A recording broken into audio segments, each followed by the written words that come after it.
అందరికీ నమస్కారము. ఒక్కొక్క కర్రీ చిన్న చిన్నగా చూసేద్దాము. సమ్మర్ వచ్చిందంటే ఎలా చేసుకోవాలన్నా ఇబ్బంది పడవలసిందే. కర్రీ లేకుంటే అన్నం తినలేము.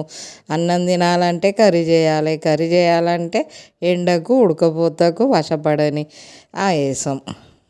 ఈ వీడియో తీయాలంటే ఇంకెంత ఆయాసమే ఉన్నది.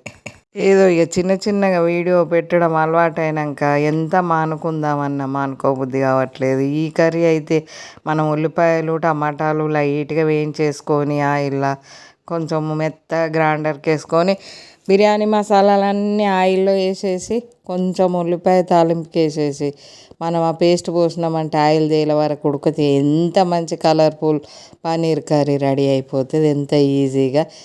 ఈ పొద్దున మనం టిఫిన్కి అయితే చపాతో పూరియో ఇడ్లీ వడో దోశ ఏదో ఒకటి చేసుకోవాలి కాబట్టి మనకు దగ్గర ఈ పూర్ణం రెడీగా ఉన్నదని అదే గోధుమ పిండితో అయితే ఇలా భక్షాలు అయితే చేసేసుకున్నాము. టిఫిన్ పని అయిపోయింది. మనకు మధ్యాహ్నం కర్రీ అయిపోయింది. మనం మధ్యాహ్నం వంట చేయాలంటే ఈ సమ్మర్లో అయితే చాలా కష్టం. టిఫిన్తో పాటు అన్నీ అయిపోగొట్టుకోవాలి గబా గబా వంటలు. మధ్యాహ్నం హాయిగా సప్పుడు చేసి కూర్చోవాలి. ఆకలైనప్పుడు ఇంత మింగేసేయాలి. ఇదైతే ఒక్కటి తింటే సరిపోతుంది. రెండేది అవసరం లేదు. మనం పూర్ణం ఉన్నది కదా అని పూర్ణం ఎక్కువ పెట్టేసుకొని ఇలా చేసుకున్నామైతే ఇది ఒక్కటి తిన్నామంటే రెండైనా మూడైనా ఆకలి కాదు. స్వీట్ తిన్నామంటే ఏదో ఒక టాట్ కావాలి కదా. చిన్నగా ఉల్లిపాయలు కొత్తిమీర ఉప్పు కారము చాట్ మసాలా గరం మసాలా కొంచెం ధనియా పొడి కొంచెం పసుపు వేసి చిన్న ఉల్లిపాయ సన్నగా తరిగేసుకొని ఓ చెంచాడు శనగపిండి 3 వంతుల బియ్యం పిండి వేసినామంటే కొంచెం కూడా ఆయిల్ గుంజుకోకుండా మనకు మంచి టేస్టీ పకోడీ రెడీ అయిపోతుంది.